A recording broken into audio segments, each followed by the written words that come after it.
Hello friends, स्वागत है आप सभी को मेरे यूट्यूब चैनल पे। तो आज की हमारी कहानी का नाम है गहना। माँ, तू क्यों चिंता करती हो? समय आने पर सब कुछ ठीक हो जाएगा। और हाँ, इतना कंजूस मत बनो। इतने गहने क्यों ले रही हो? मुझे नहीं पसंद है। मैं उन गहनों को अपने पूरे शरीर पर लाद कर और चोर के डर से घूमना, मुझे यह सब नहीं पसंद है। तुम्हारा ज़माना गया अब।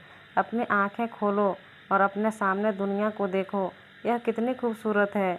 माँ, मस्त रहो और अपना जीवन एंजॉय करो। माँ, पूरी दुनिया तुम्हें और पापा को घुमाऊंगी। सारी खुशियाँ आपके चरणों में लाकर रखूंगी। उसके बाद ही मैं शादी करूंगी। मैं एक बेटी हूँ तो क्या हुआ, मेरी भी जिम्मेदारियाँ हैं। अब मुझे सिर्फ अपने करियर पर ध्यान देने दीजिए। चिंता मत करिए, समय आने पर सब कुछ ठीक हो जाएगा। नाविया बेटी अपनी माँ की माँ बनकर अपनी माँ को समझा रही थी, लेकिन चेतन शांत था क्योंकि वह जानते थे कि नाविया खुद लाखों का गहना है। नाविया विवाह योग्य हो चुकी थी। नाविया की माँ जानकी उसकी शादी के पीछे पड़ी थी। आखिर वह माँ थी ना। आसपास के रिश्तेदार थे ही जोर देने के लिए, लेकिन नाविया अपने पैरों पर खड़ा होना चाहती थी। इसलिए वह शादी के बारे में नहीं सोच रही थी।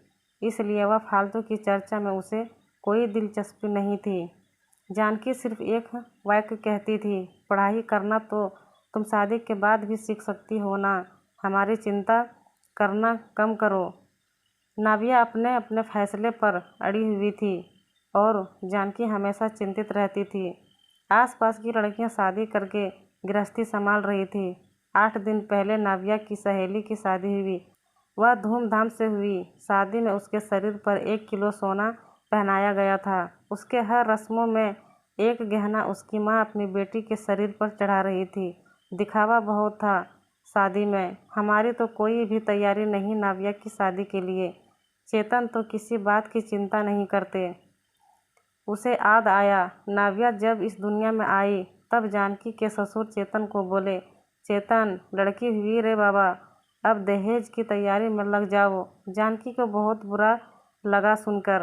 पिता बनने की बधाई देना तो दूर, दहेज की बात करने लग गए।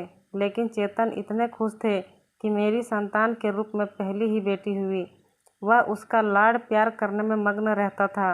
वह उत्सुकता से नई नई चीज़ें नाविया के लिए लाता। मूल रूप से नाविया बहुत बुद्धिमान और तेज तर्रार थी। वह उत्सुकता से नई नई चीज़ें सीखने के लिए इच्छुक थी। नाविया धीरे धीरे अच्छे संस्कारों में बढ़ती जा रही थी। शिक्षा के क्षेत्र में वह हमेशा अव्वल रही। नाविया ने मेरिट को कभी नहीं छोड़ा। शोकेस विभिन्न योग्यता प्रमाण पत्र और ट्रॉफियों से भरा हुआ था। चेतन बोलता था, बस नाविया का सपना साकार करना है।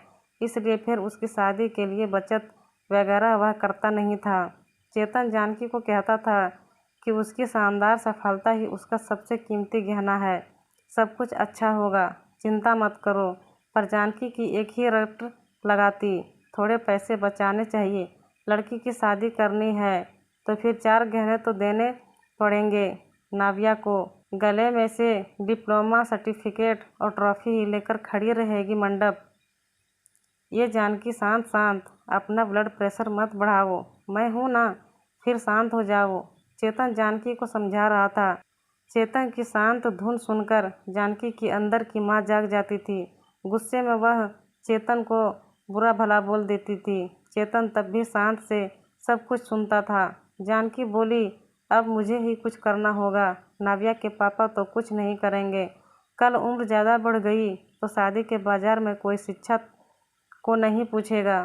रहा सवाल गहनों का, एक भी छोटा बड़ा गहना बनाकर नहीं रखा। सोना सस्ता हो जाने पर बहुत बार बोलती थी, बनाकर रखो, लेकिन इसके पिता ने तो मेरी एक ना सुनी।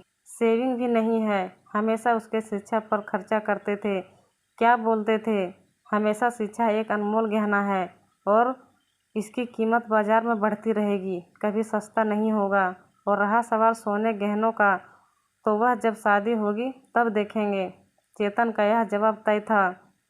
अंत में जानकी ने उसे अपने गहने देने का फैसला किया। मेरे पिता ने कन्यादान में मुझे दिए थे, टोकरी जितना भरा तो नहीं, लेकिन कटोरी भर जरूर दिया है। मैं अब कहाँ पहनने वाली हूँ वह गहने। ये चिंता जो उसने खुद को समझ आकर दूर की।